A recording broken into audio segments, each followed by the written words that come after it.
लोग रहते हैं, कितने मुस्लिम इस गांव में है, मोहल्ले में है। गुस्ताखी माफ कीजिएगा, अगर तकलीफ हो तो माजरत चाहता हूं, लेकिन जो दीन है वो हक है, सच है। इमाम अहमद बिन हंबल रहमतुल्लाह अलैह कहते हैं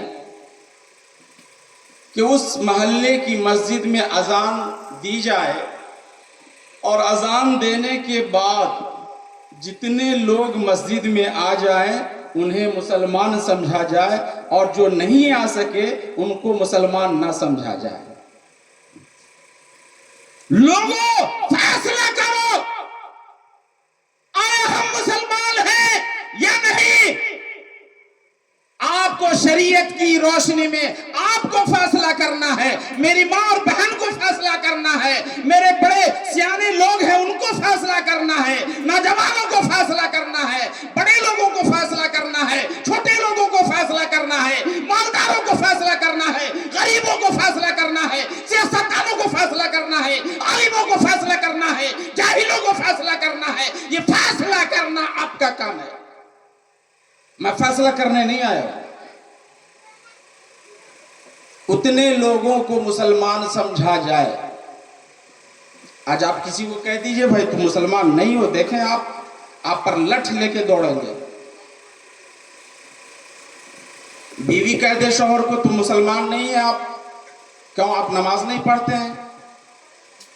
बीवी को शौहर ऐसे मारेंगे ना जैसे धोबी घाट पे कपड़ा को मारता पीटता है, उसी तरह से ये धोबी की तरह से अपनी बीवी को मारेंगे वो। कह के देखिए आप लोगों, अल्लाह ने फरमाया है वाक़िमुस्सलात वला तकूनु मिनल मुशरिकीन, और नमाज कायम करो। हमको नमाज पढ़ना नहीं है, नमाज कायम करना है। वाक़िमुस्सलात वला तकूनु मिनल मुशरिकीन, और मुशरिकों में से मत बनो। शायद अगर इस आयत को आपके सामने रख के मैं अपनी तकरीर खत्म कर दूं तो मेरी तकरीर का हक अदा हो जाएगा। जरूरत नहीं है अब बोलने की, मजीद आगे जरूरत है ही नहीं। लेकिन चूंकि हुकूमत भाई कहेंगे आप इतने दूर से आए हैं, जरा बोलिए। बड़े अच्छे लोग हैं आप चाहे तो मुआशरे के हालात को बदल सकते हैं। जितने लोग यहां बैठे हैं ना, बस आप ही लोगों की जरूरत है। हालात को आप मोड़ सकते हैं। मैं रब्बे काबा की कसम खा के कहता हूं, अगर आप इरादा कर लें यहां पर बैठे बैठे कि नहीं हमें नमाज पढ़ना है, हमें मस्जिद जाना है और दूसरे लोगों को भी मस्जिद ले जाना है, देख लीजिए कल से मस्जिद भर जाएगी मस्जिद। मौलाना अभी बता रहे थे ना सोशल मीडिया की बात, फाशी उडियानियत की बात बता रहे थे। वाकई इन्ना सलात तन्हा अनिल फहशाई वल मुनकर, अल्लाह कुरान में फरमाता है बेशक नमाज बेहयाइयों और बुरी बातों से रोकती है। लोगों नमाज पढ़ के तो देखो, मोबाइल चलाना छोड़ दोगे। नमाज पढ़ के देखो, गाना सुनना छोड़ दोगे। नमाज पढ़ के देखो, एक दूसरे की गीबत करना छोड़ दोगे।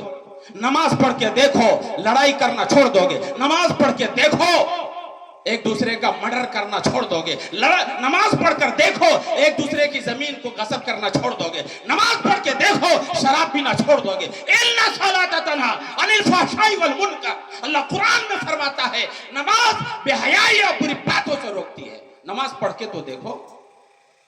हम लोग नमाज पढ़ते ही नहीं है। मस्जिद जाने में डर लगता है, जैसे लगता है कि मलकुल मौत वहां पे खड़ा हो, हमारी रूह कब्ज कर लेगा। आज जान चली जाएगी। मस्जिद गए तो जान चली जाएगी। इबादत है, इबादत अजीम इबादत है, बड़ी इबादत है।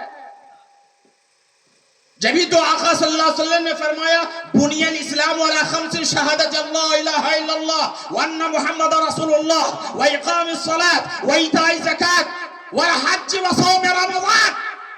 तौहीद के बाद सबसे पहले क्या आया मौलाना साहब? इकाम सलाह। तौहीद और रिसालत के बाद किसका जिक्र है?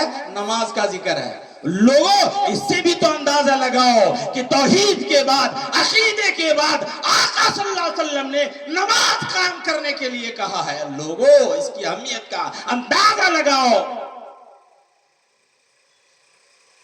वअन जाबिर रज़ियल्लाहु तआला अन्हु क़ाल क़ाल रसूलुल्लाह सल्लल्लाहु अलैहि वसल्लम बैनल अब्दी व बैनल कुफ्री तर्कु सलाह। नमाज हमारी पहचान है, नमाज हमारी शान है, मुआशरे की पहचान है नमाज। नमाज पढ़ने वाले को दूसरे लोग भी कहते हैं असल मुस्लिम ये है, मुसलमान ये है। जब आका सल्लल्लाहु अलैहि वसल्लम को बड़ी परेशानी लाहिक हो जाती, घबराहट होती, फौरन नमाज पढ़ना शुरू कर देते। कौन ऐसा आदमी है जो परेशान नहीं है? बताइए।